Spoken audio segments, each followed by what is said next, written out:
सुप्रिया श्रीनेत, सरकार का कोई लेना देना नहीं, न्यायिक प्रक्रिया है भाई। निचली अदालत में गए, इलाहाबाद हाई कोर्ट गए, फिर सुप्रीम कोर्ट ने अब जमानत दी है, वो भी जमानत दी है, आरोप मुक्त नहीं किया गया है।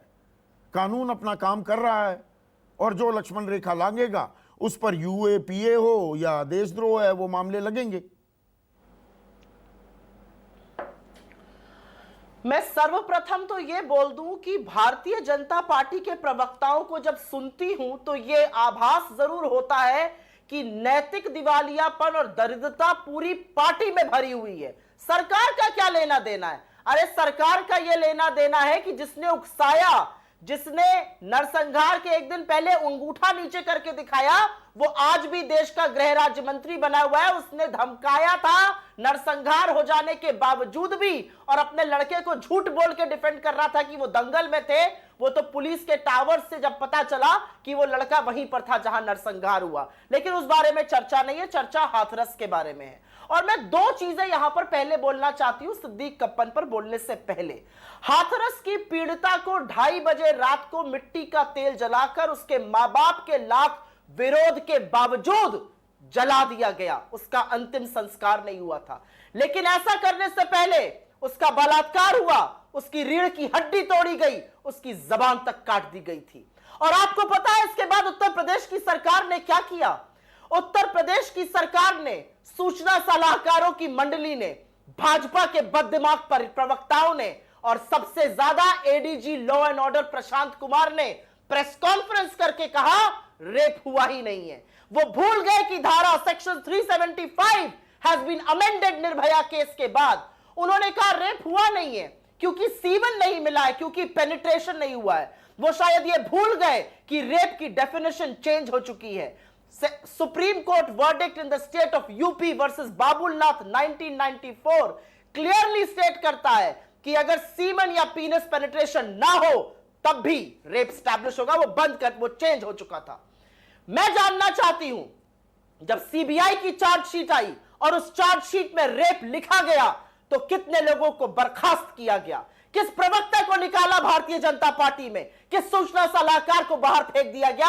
आज भी एडीजी लॉ एंड ऑर्डर बने हुए हैं। पर यही सरकारों का शगल है क्या? बात करनी जरूरी है। पहली सुप्रिया, ये क्या सरकारों की फितरत है?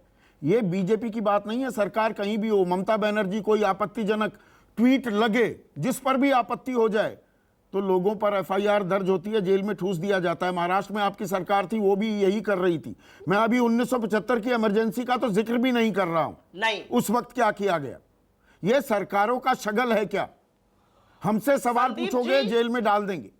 संदीप जी, अगर आपको लगता है, संदीप जी, अगर आपको लगता है कि हाथरस जैसे विभत्स कांड का कंपैरिजन आप किसी भी और चीज से कर सकते हैं तो मुझे लगता है वो गलत है। और मैंने अभी और बहुत बातें नहीं बोलनी है, वो बहुत बातें बोलनी जरूरी है। सुप्रीम कोर्ट ने, यूपी की सरकार ने, उत्तर प्रदेश की सरकार ने उस समय एफिडेविट दिया था, आपको याद होगा। और वो एफिडेविट ऐसा बेहुदा और बचकाना था कि उसमें से उन्होंने ब्लैक लाइव्स मैटर के डॉक्यूमेंट से उठाकर 3 पन्ने चिपका दिए थे, जिसमें लिखा था सैन डिएगो, जिसमें लिखा था फीनिक्स, जिसमें लिखा था लॉरल लीव्स उबालकर उसकी भाप लीजिए, जिसमें लगा था अगर कोई दिखे तो वहां पर स्विमिंग गॉगल्स पहन लीजिए। सीधा का सीधा ब्लैक लाइव्स के डॉक्यूमेंट से उठाकर ये बात कल सुप्रीम कोर्ट में भी आई और चीफ जस्टिस ने कहा कि ये यहाँ का है ही नहीं, ये तो फॉरेन लैंड का है, तो इसको इंक्रिमिनेटिंग एविडेंस के तौर पर क्यों पेश किया जा रहा है?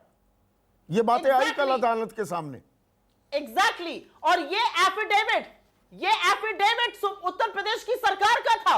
ये किस तरह की बात कर रहे हैं यहां पर लोग आकर? मुझे ऐसा लगता है सब कुछ भूल जाइए। एक लड़की के साथ विभत्स रेप हुआ, इस देश का कलेक्टिव कॉन्शियंस वाज इरोडेड, और अगर कोई वहां जाकर रिपोर्टिंग करना चाहता था उसको 771 देखिए, सिर्फ हाथरस की बात नहीं है, मैं आपकी पीड़ा समझ सकता हूं। आप खुद एक महिला हैं सुप्रिया। देखिए, नहीं, और यहां पर बोला जा रहा है ट्रायल शुरू हो जाएगा।